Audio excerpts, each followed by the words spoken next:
11 horas da manhã, mais 11 minutos. Bem, eu estou aqui com o Léo Suricati, né? Isso, já vamos para a entrevista, né? Pronto, Léo, você vai para lá, Léo. É, a Nativa FM, conforme eu falei, ela está abrindo aqui espaço para os candidatos, tanto a deputado federal, estadual, senador, como também governo do estado, né? E aí, a gente tem feito aí uma diferenciação com relação aos cargos majoritários e também os cargos proporcionais. Para a eleição dos cargos majoritários, o candidato ele tem um tempo de 40 minutos para expor suas ideias, para falar os seus objetivos e também falar as razões pelas quais o levou a ser candidato. Já para o proporcional, isso é para majoritário, certo? Proporcional, que é esse caso agora aqui, são 30 minutos, viu, Léo? Então, quando o Léo começar a falar, o João Helder vai colocar ali um tempo para você observar, para a gente manter aqui a imparcialidade com relação a todos os candidatos, mas eu só vou aqui, desde já, de maneira muito... uma rápida introdução para quem está em casa nos ouvindo, né?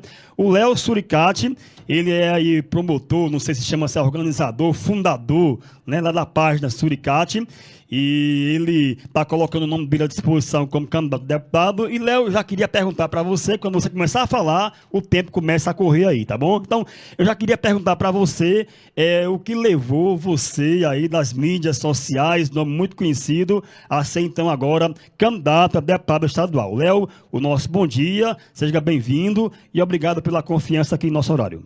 Primeiro, bom dia a todos os ouvintes da Rádio Nativa. Eu sou Léo Suricati. Eu estou candidato a deputado estadual. E aí também já respondendo a sua pergunta, Marcos, a nossa candidatura ela veio com algum propósito diferente, assim. Como você mesmo colocou, sou uma pessoa que vem da internet, que já tinha um certo sucesso na rede, que já chegou em vários lugares da sociedade. E a gente acabou se lançando também porque eu faço parte de uma organização, que é o MTST. E aí entramos pro PSOL. E aí estamos entrando também para disputar publicamente as instituições no sentido de disputar a política, né? A gente tem que começar a acreditar numa política que a gente faça. Até porque quando a gente vê os rostos que estão na política, geralmente não são parecidos com a gente, nem fala do jeito que a gente fala, nem vive o que a gente vive. Então, é meio que a nossa candidatura ela tem um propósito, ela tem proposta. Inclusive, peço para as pessoas conhecerem, vão lá nas redes sociais, tem no Instagram, tem Facebook, tem Twitter. Só botar @Léo Suricati, vocês estão podendo acompanhar e também ver o que a gente está querendo propor para o estado da gente, né? Não só para a capital, apesar de ser uma pessoa de Fortaleza, a gente tem proposta que é muito para além do que a capital, e sim, principalmente, fazer um trabalho de combate à fome no interior, que é coisas que a gente já defende e faz na periferia de Fortaleza. Ainda dentro desse contexto, né, houve um gatilho do tipo, né, esse é o momento que eu devo então me candidatar, houve um convite formal, houve um oferecimento formal de sua parte, como é que se procedeu, qual foi o início, o ponto X aí dessa ideia, não, agora sim é o momento de eu tentar dar voz aí através de minha candidatura? Eu acho que eu sou uma pessoa que vem do movimento social, né, Antes de eu fazer sucesso na internet, eu já era ligado ao movimento social, vim da fundação do MCP, em Fortaleza, depois entrei no MTST, quando o movimento chegou no Ceará, a gente fez parte dessa formação do movimento aqui, participei da primeira ocupação do movimento, e aí é isso, sempre estava ali naquela disputa do dia a dia da política, né? Diferente da disputa institucional, e aí acabou que a conjuntura rebolou a gente, assim. A gente não pode negar o que está acontecendo no Brasil, o que vem acontecendo, é um ano atípico também para a eleição, é a oportunidade de a gente poder fazer o debate maior, apesar de toda a dificuldade que o país está passando, é um momento de esperança e a gente se coloca nessa situação porque a gente acredita que as pessoas acreditam na gente.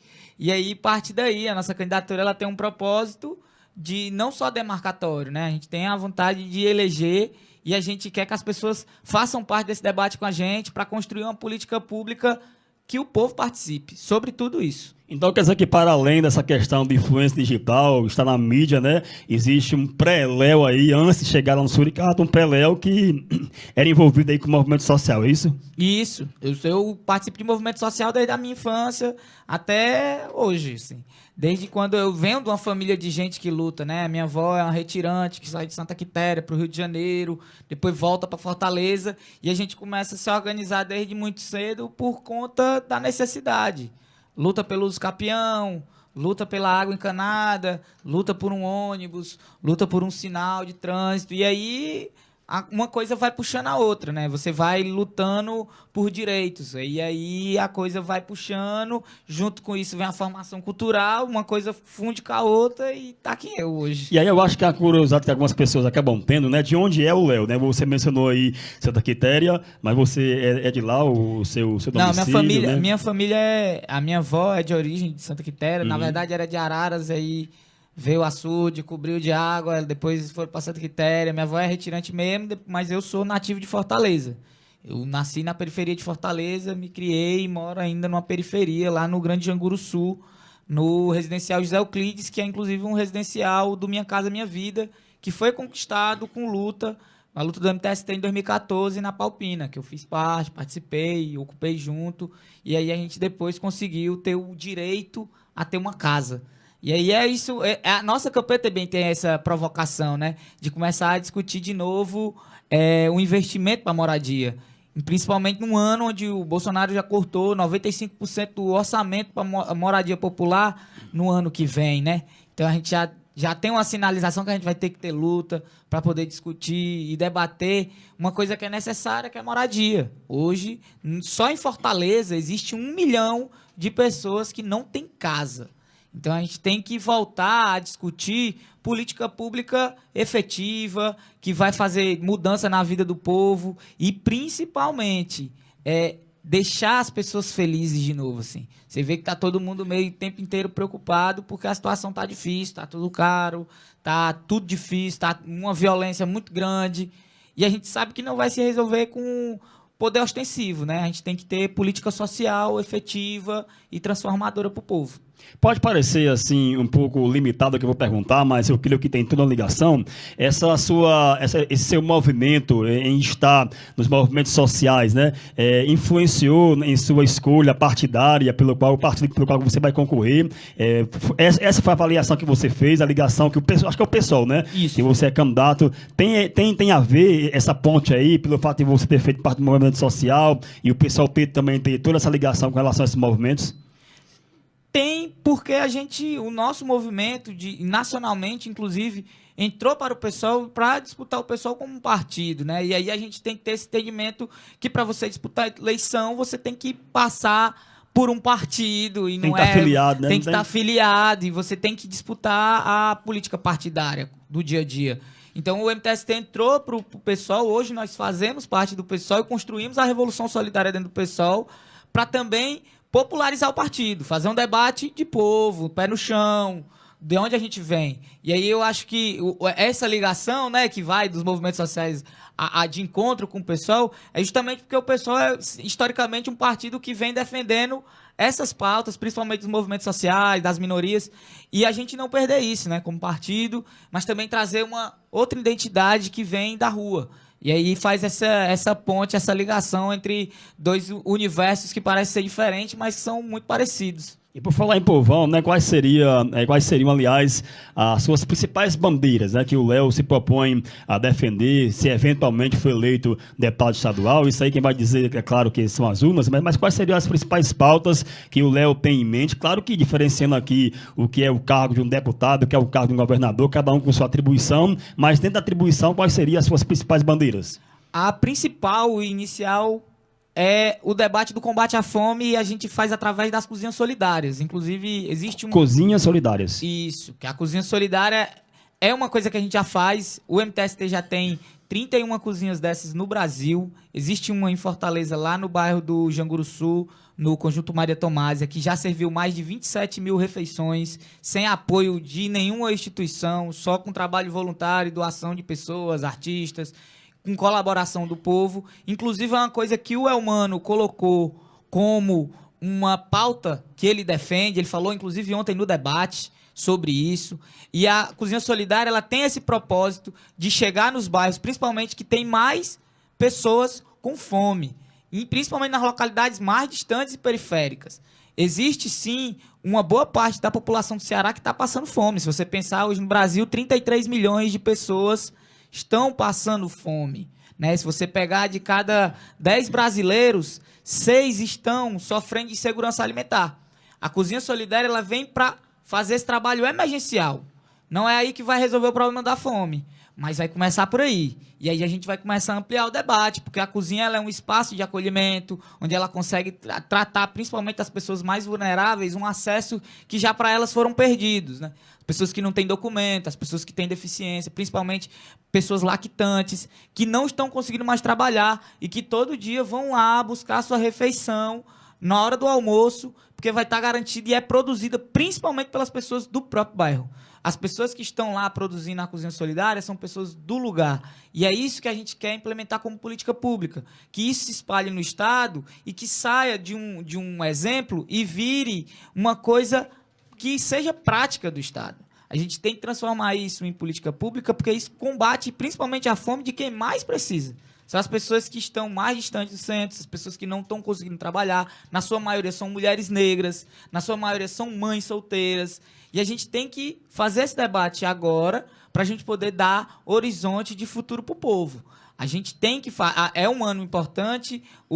Vamos pegar o Lula como exemplo, né? Ele foi um exemplo do combate à fome do Brasil, com Fome Zero, com vários outros programas, Bolsa Família. E a Cozinha Solidária é uma proposta de um programa emergencial. E a gente acredita que agora a gente tem que discutir o combate à fome e depois a gente tem que discutir empregabilidade, moradia, segurança e acesso, principalmente para a juventude, porque a gente está num estado que a gente sabe que está morrendo muito jovem. E era justamente a pergunta que eu ia fazer, já que você tem a cara bem jovem, né? Não sei qual a sua idade, mas aparenta ser muito jovem. E qual seria a principal proposta para essa juventude que às vezes está tão além até da participação política, né? Às vezes eu não sei por desacreditar por todo o contexto político, mas o que é que Léo pensa a respeito desse engajamento por parte dos nossos jovens com relação à política? Primeira coisa é a linguagem. A gente tenta trabalhar a linguagem que o povo acessível. Da juventude entenda, falar a mesma língua, né? E depois tem propostas que a gente acredita.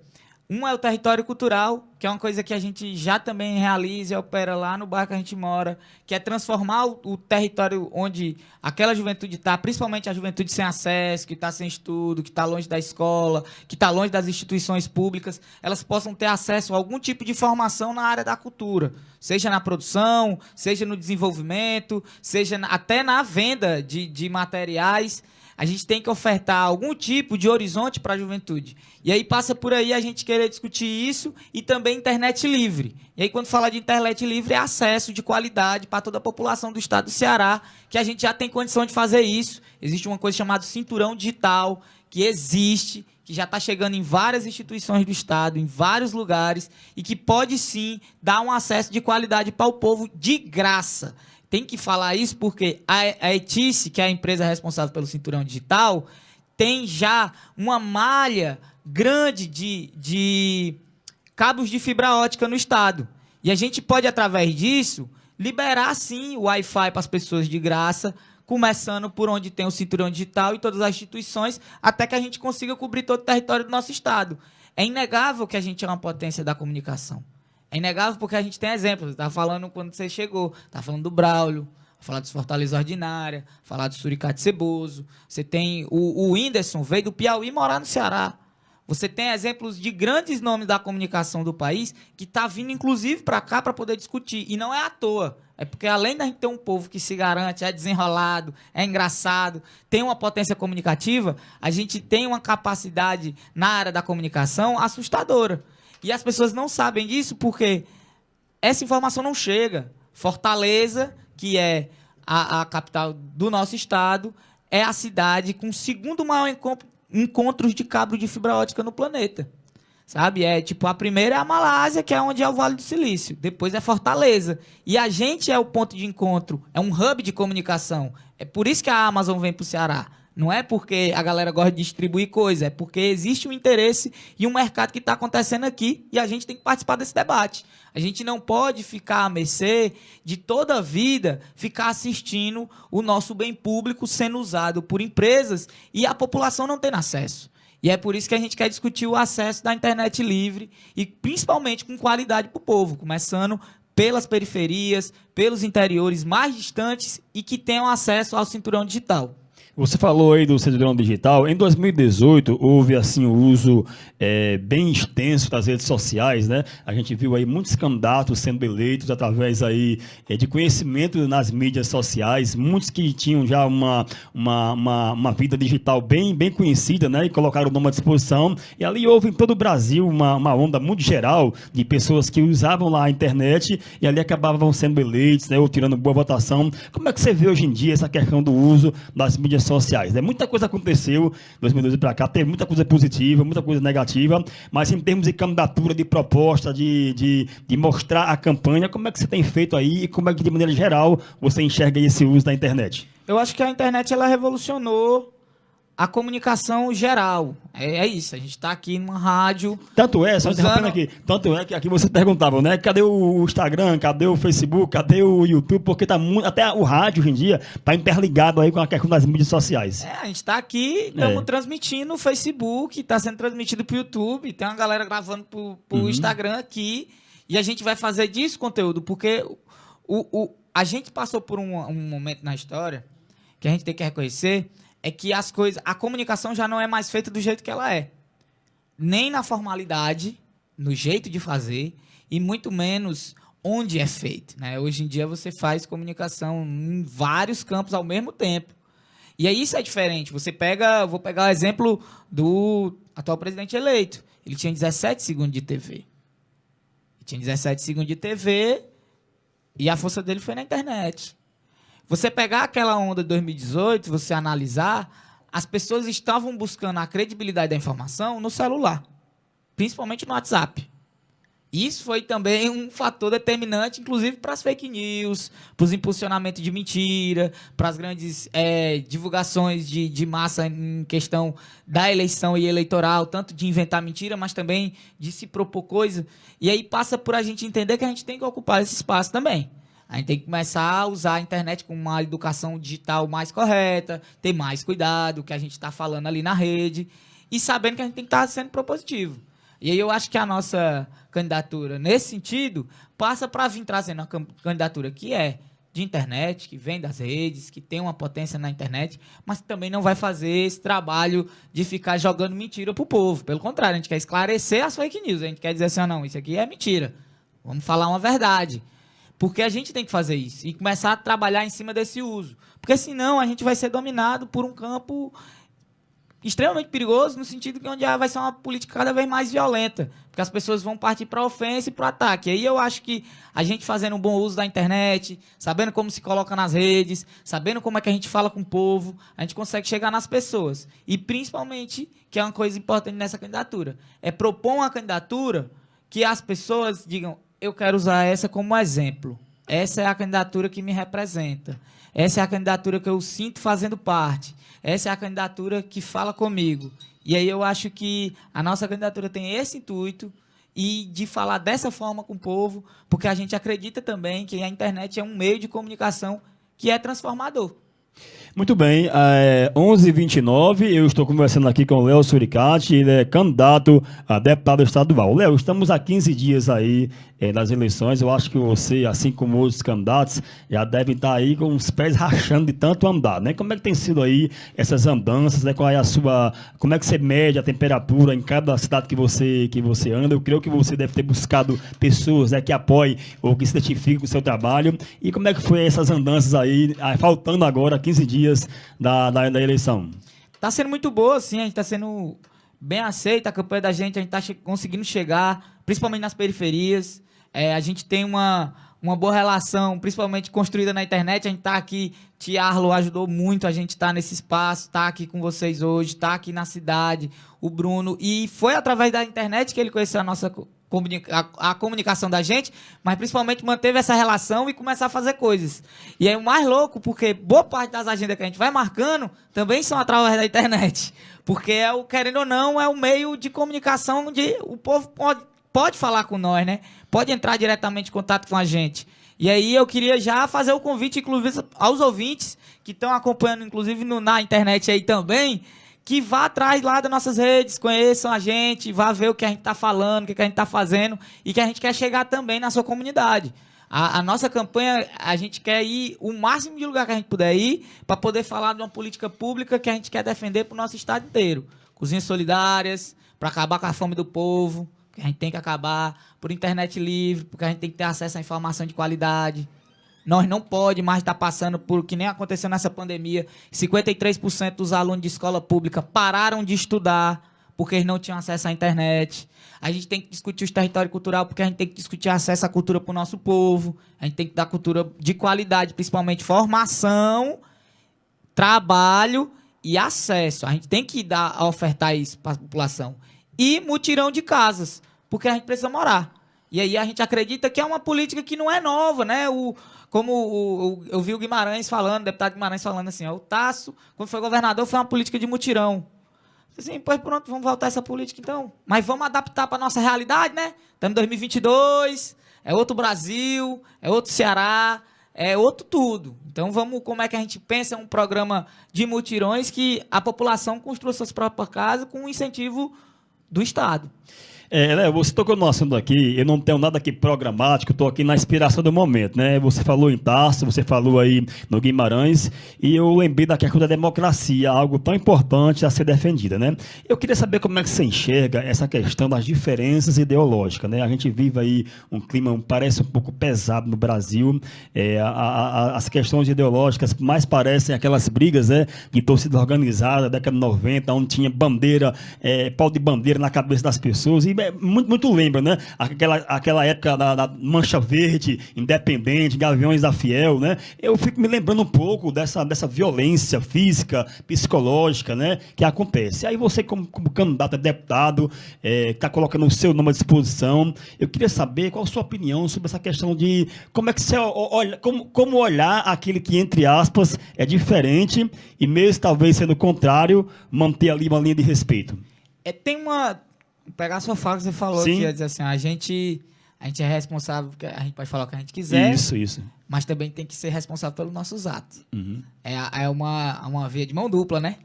E aí eu tenho o pessoal usa muito hoje em dia a expressão liberdade de expressão, né? É minha liberdade de expressão. Assim, depende. Sua liberdade de expressão é uma ofensa, então não é liberdade de expressão, é só uma ofensa. Uma agressão aí, né? É uma agressão. Então a gente tem que ter um certo cuidado no sentido de fazer um comparativo e parecer que é dois polos. Porque não é dois polos. Se fosse dois polos, fosse a mesma moeda e os dois lados se confrontando num confronto de ideias. E nós não estamos tendo um confronto de ideias, né? A gente tem um projeto de destruição de país que está operando, que inclusive morreu mais de 650 mil pessoas na pandemia, onde a gente tinha pouco acesso à saúde nesse período, onde a gente teve uma debilidade muito grande para auxílio emergencial, que teve uma burocracia gigante, que o Congresso teve que derrubar para depois votar de novo, e passa por um processo que, infelizmente, o povo não tem acesso a essa informação, e, infelizmente, não consegue acompanhar, porque tem que estar sempre trabalhando na labuta, e, infelizmente, não consegue acompanhar esses meandros da política. E fica parecendo, às vezes, que é uma coisa de dois polos. Sendo que se você vai a frigir dos ovos ali mais próximo, acompanhar o negócio, você começa a ver que enquanto tem gente fazendo proposta, tem gente destruindo o país. E aí a gente tem que ter consciência nesse momento. Assim, não dá pra gente achar que é a mesma coisa se confrontando. Mas eu acho que a gente tem que estar aberto, sim, a dialogar com o diferente. A gente tem que estar aberto, sim, a fazer uma política com quem pensa diferente de nós, mas é diferente de quem quer matar a gente. Nós não quer fazer política que quer matar nós. Teve gente que morreu no país agora. Teve um cara que teve um guarda municipal que estava no seu aniversário que tomou um tiro. Teve outra pessoa que foi esfaqueada, não sei quantas facadas, ainda tentaram arrancar a cabeça com machado. Então, isso não é o debate de ideias. O debate de ideias é eu vim aqui discordar de você falar uma coisa, eu falar outra, e aí a gente pode até bater boca. Mas aí é diferente. Diferente, eu não parti para uma agressão física, eu não parti para lhe destruir, eu não parti para querer o seu mal. Eu estou querendo o bem do meu Estado. E aí eu quero o melhor para o meu povo. Aí é outra coisa, eu quero inclusive para a maioria, eu não quero para uma classe, eu quero para o povo pobre. Se nós estamos vivendo num estado que tem quase 50% da população que vive com menos de R$ 400 por mês, então a gente tem que discutir para esse povo aí. Eu quero falar com esse povo. Com quem vem debater, por exemplo, violência, quem quer discutir violência no sentido de dizer que quer matar as pessoas, que só vai resolver eliminando os outros, eu não acredito nisso. Eu acredito em outra coisa. Eu também coloco mais sob o ponto de vista do reaproveitamento de ideias, né? Conforme você falou, altar, acertar a ideia, por que não apropriar? Por que não implantar dentro do contexto, né, que vivemos hoje em dia? Então, também era mais também nesse sentido, entendeu? Léo, nós estamos aqui, o papo vai rolando, vai conversando, o tempo vai passando, mas nós ainda temos 7 minutos ainda, certo? Eu queria que você explanasse um pouco mais sobre outras propostas que você tem para a juventude, para a educação, para a saúde. Claro que sempre diferenciando, né? Porque o que acontece? Né? Algumas pessoas confundem às vezes, né? O trabalho de um vereador e de um prefeito, né? O trabalho do deputado estadual, do governador. O trabalho do deputado federal, senador e de presidente, né? Cada um tem sua atribuição, tem sua limitação. A gente sabe que tem, eu posso ir até aqui, né? Daqui eu não posso passar. Mas aí você, ou o deputado que foi eleito no dia 2 de outubro, né? Ele vai ter a responsabilidade de legislar e também fiscalizar. Então, como é que você enxerga também outras propostas para além dessas que você já mencionou? Principalmente tem uma coisa que o Almano vem defendendo, que é a transformação das escolas públicas em tempo integral. Eu acho que a gente tem que partir para discutir isso e discutir essa educação não só na questão de transformar a juventude em técnica e ocupar o tempo dela, né? Eu acho que a gente tem que ter dentro desse ensino qualidade suficiente para a gente formar pessoas para ter senso crítico, sabe? E aí eu acho que a gente tem que voltar a discutir a grade curricular. E aí, como postulante, se um dia eu for postulante a deputado estadual, no dia 2 de outubro, a gente vai defender coisas que vá de frente com essa política pública para que a gente possa diminuir, por exemplo, a evasão escolar, que é grande. Para a gente poder discutir, por exemplo, as escolas nos bairros, porque a gente vive uma sensação de violência muito grande no nosso estado, e a gente sabe muito bem por quê, e a gente tem que começar a discutir os territórios, porque, infelizmente, nem todo mundo está conseguindo mais sair do seu lugar. Nem todo mundo mais está conseguindo sair do seu bairro. E aí passa por a gente começar a discutir uma política, aquela micropolítica lá, aquela lá, na localidade, lá onde as pessoas estão morando. Porque isso é uma coisa diferenciada que o Estado não faz. E a gente pode fazer. E isso quem tem condição de fazer é quem fiscaliza também. Porque quando você diz assim, vou destinar tanto para a saúde, o Estado diz que vai destinar, quem vai fiscalizar não é o governador, é o deputado. Então a gente tem que dizer assim, para onde é que vai esse dinheiro? Esse dinheiro tem que ir para quem precisa. Ele não pode ir para quem não precisa. Porque a gente tem que priorizar quem está passando necessidade no nosso estado hoje. Não dá para a gente tratar isso de forma invisível. A gente vive uma desigualdade muito grande no estado onde tem 17 bilionários. Onde você tem uma empresa do ramo da saúde que está bilionária, enquanto tem gente tendo dificuldade para fazer uma operação, para estar na fila da cirurgia. São coisas que a gente tem que batalhar para que isso aconteça na prática. Quando o Almano vem e defendeu hospitais regionais, né? Ele disse que quer fazer 5. A gente tem que defender que funcione, inclusive, os que já tem, que já estão feitos, e que os que vão ser feitos, eles sejam feitos nas regiões que a população precisa, onde não tem cobertura. Porque isso não... A gente tem que parar para olhar essas coisas no sentido assim, infelizmente, no nosso estado, a classe que deveria fazer isso, de fiscalizar e propor, não faz. E aí a gente tem que entrar para fazer. Então, um discurso que eu sempre vejo falar, e às vezes até cheguei a repetir já, mas passei a ponderar um pouco mais sobre isso, né? Que o grande gargalo do Ceará seria a questão da segurança pública, né? Mas parece que antes mesmo da questão da segurança pública, tem uma problemática aí que você mencionou da má distribuição de renda, né? Quando você menciona aí essa questão aí dos bilionários que existem no nosso estado do Ceará. Seria mais ou menos isso que você está querendo dizer, que não é o grande gargalo a segurança pública, mas tem um problema anterior a discutir. Que é a fome. Isso. Seria mais ou menos isso? Eu acho, eu tenho, assim, convicção que, inclusive, a violência é fruto dessa desigualdade. Que provoca isso, é isso? A violência, essa violência demasiada que a gente passa no nosso estado, ela é fruto de um processo de desigualdade. Como é que você vai dizer para um menino que tem 9 anos, que não tem pai, que não tem mãe, que está largado na rua, que ele tem que entrar numa escola, estudar, e que a vida dele vai ser colorida e bonita? Não. Ele já perdeu a esperança com o mundo. Ele já perdeu essa esperança. Então, a gente tem que apontar o horizonte de futuro para a população. Quando você vai discutir, quando eu digo assim, a gente tem que discutir política pública social de qualidade, é porque não adianta a gente pegar e botar o poder ostensivo, pode botar pode botar metade da população de policial armado que não vai resolver o problema da violência. Porque a população ainda vai estar passando por uma necessidade que é ponto zero. Nós não podemos negar uma coisa que está na nossa frente. O povo está com fome, o povo está cansado, o povo está sem nenhum tipo de cobertura social. O povo do Ceará mesmo. Você pegar uma população da gente, eu vou até repetir o dado, 43% do nosso estado, ele não ter R$ 400 para viver um mês, uma família, isso é muito grave. Como é que você vai dizer para uma pessoa que está com fome que o problema dela é que está faltando polícia? Está faltando a comida.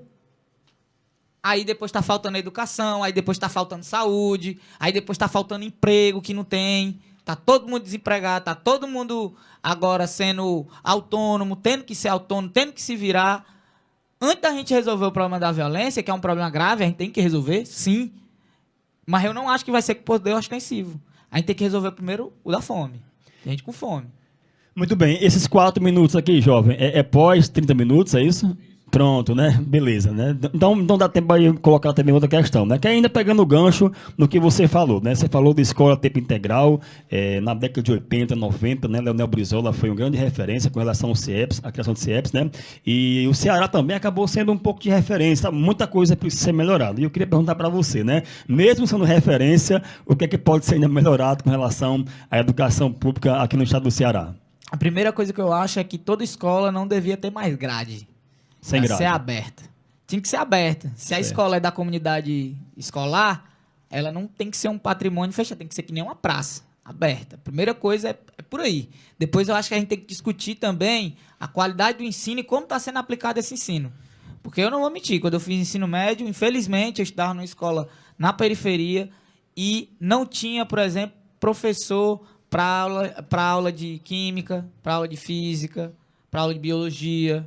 A gente sofre de uma deficiência que é crônica. E aí eu acho que a gente tem que começar a discutir a grade curricular também das escolas, poder discutir os acessos, o que vai estar dentro das escolas, que tipo de matéria vai estar ali passando para aquela juventude que está ali dentro, para aquelas crianças que estão ali dentro. Porque educação é essencial para a formação humana.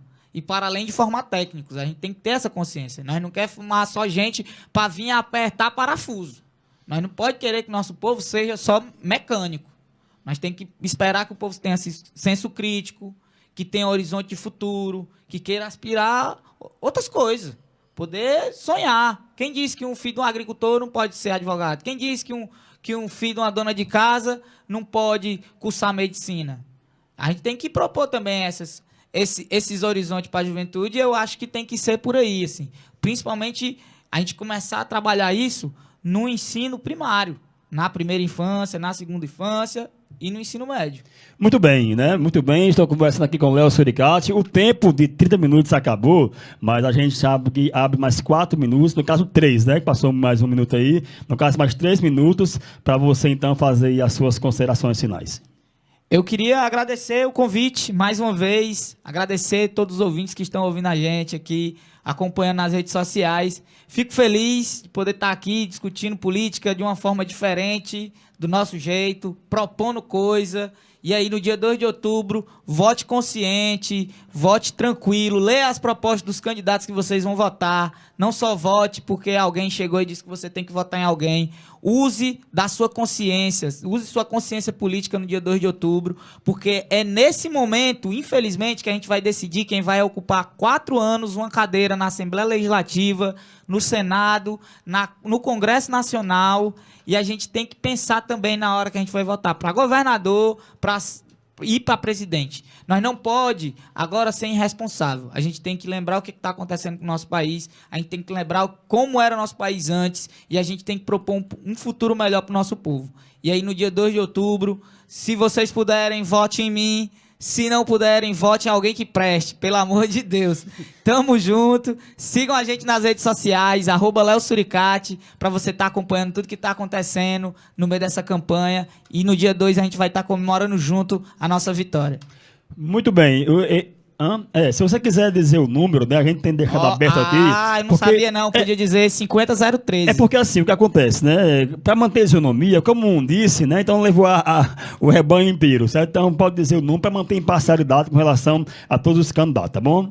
Então, negado, no dia 2 de outubro, 50013, 50013, não tem errada. Você pode votar num cabo que é da periferia de Fortaleza, que vem do Ceará, que é neto de uma retirante, que é um caba bom forrozeiro, que nem vocês. É nóis. Valeu, quero aqui agradecer o Léo Suricati pela presença, a equipe aqui presente, o Tiarlo, não é isso? E a Nativa FM também agradece pela consideração e também pelo respeito em poder obedecer aqui o nosso tempo, tá bom? Então, muito obrigado. Valeu. 11h46, fechamos aqui a entrevista com o Léo Suricati. Olha, no decorrer